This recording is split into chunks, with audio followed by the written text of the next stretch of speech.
الحمد لله نحمده ونستعينه ونستغفره ونعوذ بالله من شرور أنفسنا ومن سيئات أعمالنا من يهده الله فلا مضل له ومن يضلل فلا هادي له وأشهد أن لا إله إلا الله وحده لا شريك له وأشهد أن محمدا عبده ورسوله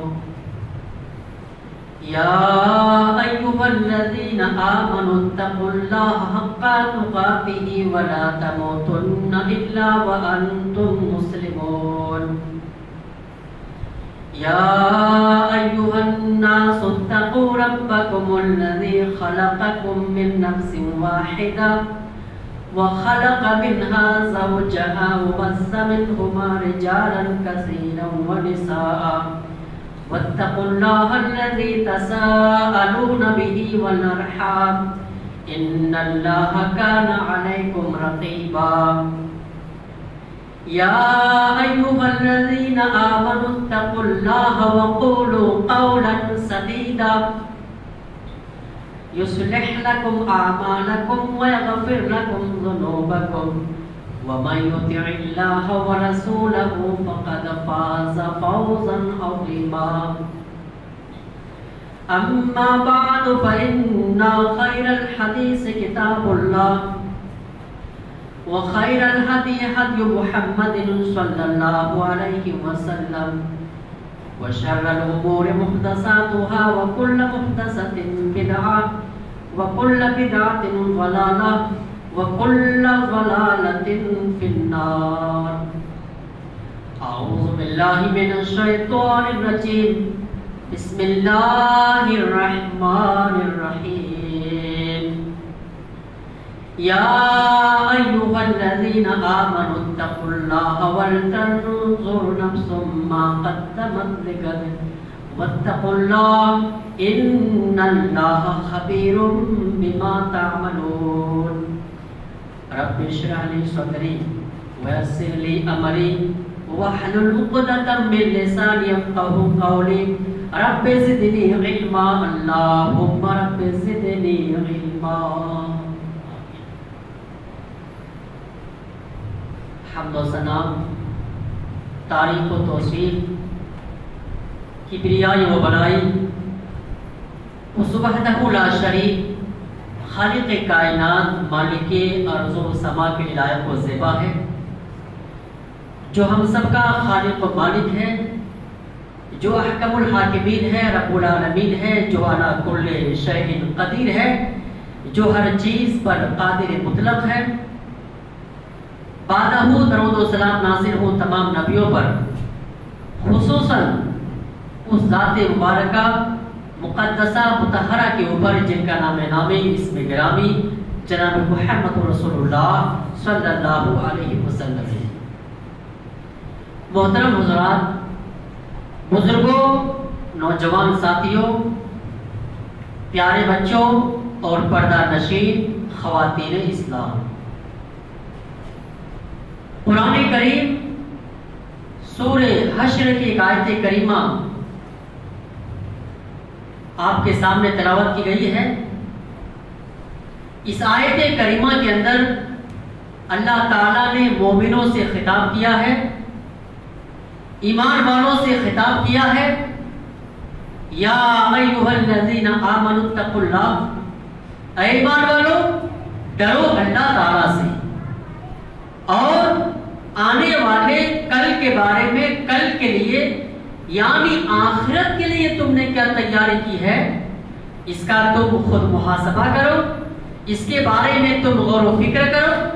پھر اللہ تعالیٰ نے دوبارہ کہا واتقوا اللہ ان اللہ خبیر بما تعملون. ڈرو اللہ تعالیٰ سے اس لیے کہ اللہ تعالیٰ تمہارے عملوں سے خبردار ہے. میرے پیارے ساتھیوں، اس آیت کریمہ کے اندر اللہ تعالیٰ نے مومنوں سے خطاب کر کے کہا ہے کہ اے مومنوں تم آخرت کی تیاری کرو. اس آخرت کی تیاری کرو جس آخرت کے بارے میں امام کائنات جناب محمد رسول اللہ صلی اللہ علیہ وسلم نے فرمایا. اللہ کے نبی فرماتے ہیں کہ جب میدان محشر برپا ہوگا ساری کائنات کے لوگ اللہ تعالیٰ کے سامنے کھڑے ہوں گے، مادر ذات ننگے کھڑے ہوں گے، کسی کے جسم پر کوئی کپڑا نہ ہوگا. صحیح بخاری کی حدیث ہے، حضرت عائشہ نے اللہ کے نبی سے پوچھا، اے اللہ کے نبی مرد بھی ہوں گے عورتیں بھی ہوں گی؟ اللہ کے نبی نے جواب دیا، ہاں اے میری پیاری بیوی عائشہ، مرد بھی ہوں گے عورتیں بھی ہوں گی. حضرت عائشہ نے پھر پوچھا، اللہ کے نبی کیا سب کے سب ننگے ہوں گے؟ کیا مرد بھی ننگے ہوں گے عورتیں بھی ننگی ہوں گی؟ اللہ کے نبی نے جواب دیا، ہاں اے میری پیاری بیوی عائشہ، سب کے سب ننگے ہوں گے، مرد بھی ننگے ہوں گے عورتیں بھی ننگی ہوں گی. حضرت عائشہ نے پھر پوچھا، اللہ کے نبی جب سب کے سب ننگے ہوں گے تو اے اللہ کے نبی جب مردوں کی نظر عورتوں کے اوپر پڑے گی تو عورتیں شرم کے مارے مر جائیں گی. تو اللہ کے نبی نے جواب میں ارشاد فرمایا، اے میری پیاری بیوی عائشہ، الامر اشد من ان ينظر بعضهم لبعض. اے میری پیاری بیوی عائشہ، معاملہ کہیں اس سے بھی زیادہ خطرناک ہوگا، معاملہ کہیں اس سے بھی زیادہ بھیانک ہوگا. کوئی کسی کی طرف دیکھنے کی ہمت نہیں کرے گا، نفسی نفسی کا عالم ہوگا، سورج صرف 1 میل کے فاصلے پر ہوگا. میرے پیارے ساتھیوں، آپ ذرا غور کیجیے، آج سورج زمین سے لاکھوں کروڑوں میل کے فاصلے پر ہے، اس کے باوجود گرمی اتنی زیادہ لگتی ہے، اتنی زیادہ گرمی لگتی ہے کہ ہم اور آپ گرمی سے بچنے کے لیے پنکھے کا استعمال کرتے ہیں، گرمی سے بچنے کے لیے کولر کا استعمال کرتے ہیں، گرمی سے بچنے کے لیے اے سی کا استعمال کرتے ہیں. میرے پیارے ساتھیوں، اس دن کی گرمی کا عالم کیا ہوگا جس دن سورج صرف 1 میل کے فاصلے پر ہوگا. اسی دن کی تیاری کے بارے میں، آخرت کی تیاری کے بارے میں امام کائنات جناب محمد رسول اللہ فرماتے ہیں کہ اے میری امت کے لوگوں، اس دن کی تیاری کرو جس دن سارے انسان اللہ کے سامنے کھڑے ہوں گے، مادر ذات ننگے کھڑے ہوں گے، نفسی نفسی کا عالم ہوگا. اس دن کا ایک دن 50,000 سال کے برابر ہوگا. اللہ اکبر، ایک دن 50,000 سال کے برابر ہوگا اور 50,000 سال تک حساب و کتاب نہیں ہوگا. سارے لوگ نفسی نفسی کے عالم میں ہوں گے. طبرانی کی روایت ہے، اللہ کے نبی فرماتے ہیں کہ انسان اپنے اپنے اعمال کے مطابق پسینے میں ڈوبا ہوگا. کوئی ٹخنوں کے برابر پسینے میں ڈوبا ہوگا، کوئی گھٹنوں کے برابر، کوئی کمر کے برابر، کوئی سینے کے برابر، کوئی ناک کے برابر پسینے میں ڈوبا ہوگا، چکولے کھا رہا ہوگا. اللہ اکبر. تو اس دن کی تیاری کرو مسلمانوں، جس دن کا ایک دن 50,000 سال کا ہوگا اور 50,000 سال تک حساب و کتاب نہیں ہوگا. سارے لوگ، ساری امت کے لوگ حضرت آدم علیہ السلام کے پاس جائیں گے. بڑی مشہور حدیث ہے، حضرت آدم کے پاس جائیں گے، کہیں گے اے آدم، آپ ہم سب کے باپ ہیں، آپ کو اللہ نے اپنے ہاتھ سے پیدا کیا ہے، آپ اپنے رب کے ہاں سفارش کیجئے تاکہ ہم لوگوں کا حساب و کتاب ہو جائے. میرے پیارے ساتھیوں، حضرت آدم علیہ السلام کہیں گے نفسی نفسی، آج تو مجھے ہی اپنی جان کی فکر ہے، تم لوگ یہ کام کرو، میرے علاوہ کسی اور کے پاس چلے جاؤ، اور میری رائے یہ ہے، میرا مشورہ یہ ہے کہ تم لوگ حضرت نوح علیہ السلام کے پاس چلے جاؤ. سارے لوگ حضرت نوح کے پاس جائیں گے، لیکن وہ بھی سفارش کرنے سے انکار کر دیں گے. حضرت ابراہیم کے پاس جائیں گے، وہ بھی انکار کر دیں گے. حضرت موسیٰ کے پاس جائیں گے، وہ بھی انکار کر دیں گے. حضرت عیسیٰ علیہ السلام کے پاس جائیں گے، وہ بھی سفارش کرنے سے انکار کر دیں گے. آخر میں امام کائنات جناب محمد رسول اللہ کے پاس آئیں گے اور کہیں گے آقا، آپ نبیوں کے سردار ہیں، آقا آپ امام الانبیاء ہیں، آپ کو اللہ نے آخری نبی بنا کر بھیجا ہے، آپ اللہ سے سفارش کرا دیجئے اتنا تاکہ ہم لوگوں کا حساب و کتاب ہو ہے۔ میرے پیارے ساتھیوں، طبرانی کی صحیح روایت ہے، اللہ کے نبی فرماتے ہیں کہ اس دن کا ایک دن 50,000 سال کا ہوگا، نفسی نفسی کا عالم ہوگا۔ انسان اس وقت اپنے رب سے کہے گا، اللہ سے کہے گا، اے میرے پروردگار عالم، اے میرے اللہ، تو ہم سے حساب لے لے، حساب لے لے، اگرچہ ہم جہنم میں ہی چلے جائیں۔ اللہ اکبر۔ جبکہ جہنم کا عذاب تو الگ ہے مسلمانوں۔ قیامت کے روز میدان محشر میں اتنا خطرناک منظر ہوگا، اتنا بھیانک منظر ہوگا کہ اس منظر کو دیکھ کر انسان کہے گا، اے میرے پروردگار عالم، تو ہم سے حساب لے لے، حساب لے لے، اگرچہ ہم جہنم میں ہی چلے جائیں، مگر یہ تکلیف ہم برداشت نہیں کر سکتے۔ میرے پیارے ساتھیوں، جب انسان میدان محشر کی تکلیف کو برداشت نہیں کر پائے گا تو جہنم میں جانے کی آرزو کرنے لگے گا، جہنم میں جانے کی تمنا کرنے لگے گا، حالانکہ جہنم کا عذاب اس سے بھی خطرناک ہوگا، جہنم کا عذاب اس سے بھی بھیانک ہوگا۔ اور جہنم کا عذاب کتنا خطرناک ہوگا، آئیے میں آپ کو ایک حدیث سناتا ہوں، آپ اس حدیث سے اندازہ لگائیے۔ مسلم شریف کتاب الایمان کی روایت ہے، اور راوی حدیث حضرت نعمان بن بشیر رضی اللہ تعالیٰ عنہ ہے۔ وہ بیان کرتے ہیں کہ اللہ کے نبی جناب محمد رسول اللہ صلی اللہ علیہ وسلم نے ارشاد فرمایا، قیامت کے روز جہنم میں جس آدمی کو سب سے ہلکا عذاب دیا جائے گا، قیامت کے روز جہنم میں جس آدمی کو سب سے کم عذاب دیا جائے گا، سب سے تھوڑا عذاب دیا جائے گا، اس کو جہنم کے آگ کے جوتے پہنائے جائیں گے۔ آگ کے جوتے، جہنم میں یہ سب سے ہلکا عذاب۔ اور جب پاؤں میں آگ کے جوتے پہنائے جائیں گے تو اس کا دماغ ایسے کھولنے لگے گا جیسے ہانڈی میں گرم پانی کھولتا ہے۔ وہ انسان جہنم میں یہ سوچے گا، وہ انسان جہنم میں یہ تصور کرے گا کہ سب سے زیادہ عذاب مجھی کو دیا جا رہا ہے، حالانکہ اس کا عذاب سب سے ہلکا ہوگا۔ میرے پیارے ساتھیوں، سب سے ہلکا عذاب کا عالم یہ ہوگا تو بڑے بڑے عذابوں کا عالم کیا ہوگا؟ سود کھانے والوں کے عذاب کا عالم کیا ہوگا؟ شراب پینے والوں کے عذاب کا عالم کیا ہوگا؟ زنا کرنے والوں کے عذاب کا عالم کیا ہوگا؟ غیبت کرنے والوں کے عذاب کا عالم کیا ہوگا؟ نماز نہ پڑھنے والوں کے عذاب کا عالم کیا ہوگا؟ ذرا سوچنے کی بات ہے۔ اس لیے میرے پیارے ساتھیوں، آخرت کی تیاری کرو، قبر کی زندگی کی تیاری کرو۔ یاد کرو صحابہ کرام کو، اللہ اکبر، کہ وہ کس طرح آخرت کی تیاری کیا کرتے تھے، کس طرح صحابہ کرام اپنے گناہوں کو یاد کر کے رویا کرتے تھے۔ حضرت ابو دردہ رضی اللہ تعالیٰ عنہ کو یاد کرو۔ حضرت ابو دردہ رضی اللہ تعالیٰ عنہ کے بارے میں آتا ہے، جب ان کا انتقال کا وقت قریب آیا تو زاروں قطار ہونے لگے۔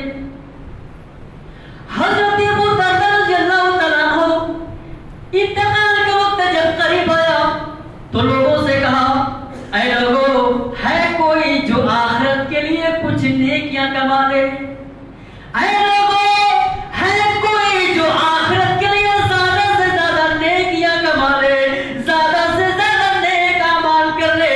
اتنا کہنے کے بعد حضرت ابو دردہ نے رونا شروع کر دیا۔ ان کی بیوی نے پوچھا، اے میرے شوہر، آپ تو صحابی رسول ہیں، آپ تو نبی کے پیچھے نماز پڑھنے والے صحابی ہیں، آپ روتے کیوں ہیں؟ بات کیا ہے؟ آپ کی آنکھوں میں آنسو ہے، بات کیا ہے؟ آپ روتے کیوں ہیں؟ حضرت ابو دردہ نے جواب دیا، اے میری بیوی، میں کیوں نہ روؤں جبکہ مجھے کچھ بھی معلوم نہیں ہے، مجھے کچھ بھی پتا نہیں ہے کہ میرے کس گناہ پر میری پکڑ ہو جائے۔ اللہ اکبر۔ یہ صحابہ اکرام کا حال ہے۔ اس قدر صحابہ اکرام اپنے گناہوں کو یاد کر کے رویا کرتے تھے، جبکہ آج ہماری حالت یہ ہے کہ ہم گناہ پر گناہ کرتے چلے جاتے ہیں، ہمیں احساس تک نہیں ہوتا ہے۔ آج جھوٹ ہم بولتے ہیں، غیبت ہم کرتے ہیں، شراب ہم پیتے ہیں، زنا ہم کرتے ہیں، ہمیں احساس تک نہیں ہوتا ہے۔ آج ہم ان گناہوں کو گناہ نہیں سمجھتے ہیں، جبکہ یہ سارے کے سارے گناہ کبیرہ ہے، اور گناہ کبیرہ کے لیے توبہ شرط ہے۔